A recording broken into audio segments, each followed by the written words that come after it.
This is the second segment on fitness, dealing with non-aerobic components of fitness.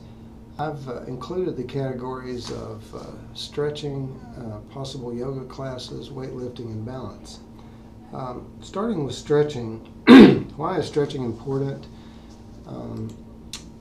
Particularly as we age, muscles tend to shorten, and you have noticed older people walking in a stooped fashion, often with their shoulders in, and with the legs not completely straightening and the inability to stand up straight. And so stretching is intended to counteract all those changes.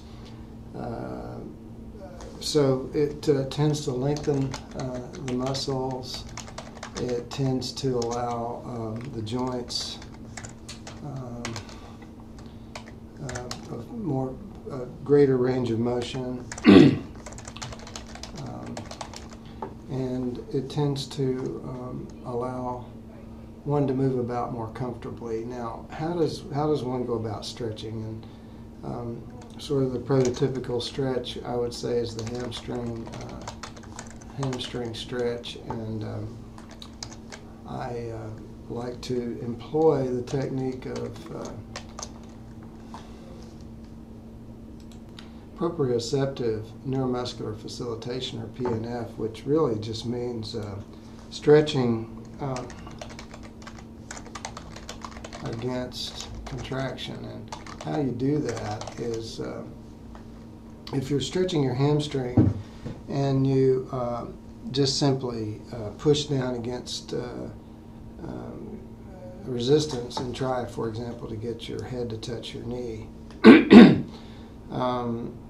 you'll find that the muscle will resist stretching, whereas if you push the heel down to contract the hamstring, essentially as you're stretching, and alternate the contraction of the hamstring with the stretching motion, you will find that you'll be able to stretch more effectively and further than you will if you just go straight into the stretch. So that's the PNF concept of stretching. And how much should you stretch, or how often?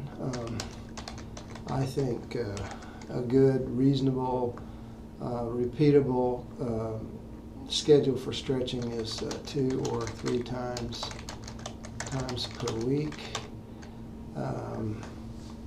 including the major muscle groups of the shoulders and arms, and the quadriceps, hamstrings, and calves.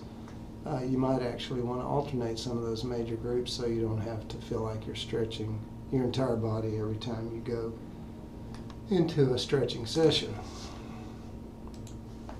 Next, I want to talk about yoga. I started yoga classes with my wife a couple of years ago, and I'm finding that yoga is a really often understated benefit and undersold benefit. It helps with relaxation. It helps with mindfulness. It helps with stretching. The techniques are almost all stretching techniques. If you haven't tried a yoga class, I would just strongly encourage you to consider yoga as one of your non-aerobic fitness components, or one of your alternatives to stretching. So I'm just going to leave it to that and move on to weights. So weight work, there's some common misnomers in weight work, and one is that you have to strain, and another one is you have to lift heavy weights to get any benefit, and neither of these is true. I would like to just generally say that the primary purpose of weightlifting is to maintain muscle tone. It's not necessarily to build your muscles into a bodybuilder look per se, but to maintain your muscle tone and to counteract the loss of muscle mass that goes with age. How much should you lift? Again, I believe that probably 2 15 to 20 minute sessions per week is about right, and concentrate on using something easy to get, like dumbbells,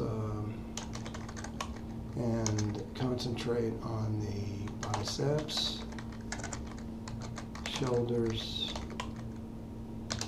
and that area of the body. For someone like me that has limited time but yet wants to have a balanced program, I like to get my leg work in mostly with biking and walking, and then I use the weight work to try to balance this out. So I do primarily biceps, maybe 10 reps per set, 3 sets at about 25 pounds twice a week, and then I do front shoulder presses, same 10 reps per set, 3 sets at about 25 pounds 2 times per week.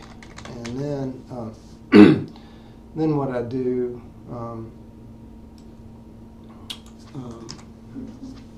is about twice a week I do 25 push-ups, and then I do 100 sit-ups or crunches, abdominal crunches. And to comment on abdominal crunches, that doesn't mean really full sit-ups. That means basically putting your hands behind your head and in a lifting motion, curl your upper body up about 6 or 8 inches off the floor. So I either do 100 crunches or I do 100 alternating bicycle motions with my legs. That's alternating bicycle-like motion lying on my back, which works the abdomen nicely and alternates the different type of abdominal toning muscle. So I do that twice a week. The last thing I want to comment on just briefly is the importance of balance. This becomes more important as you age. You can get a balance board, which is a circular board with a little ball-like device underneath it that you can work on your balance. The Wii Fitness has a balance app to help you with your balance. That's nice for you to use. And then go back to the idea of yoga, which has a lot of balance components to its poses that will help you be more secure and manipulate or maneuver your way around in a more controlled fashion. So balance is an important component of fitness.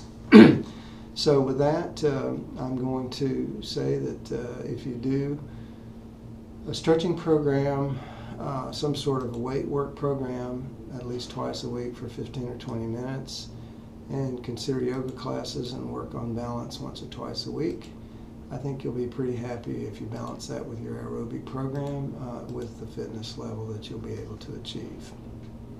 So until next time, this is Charlie Smith, and I encourage you to work on your fitness.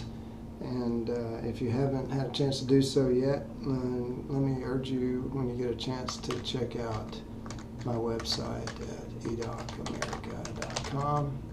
Also check out our participatory medicine journal at jopm.org. Thanks, and have a good day.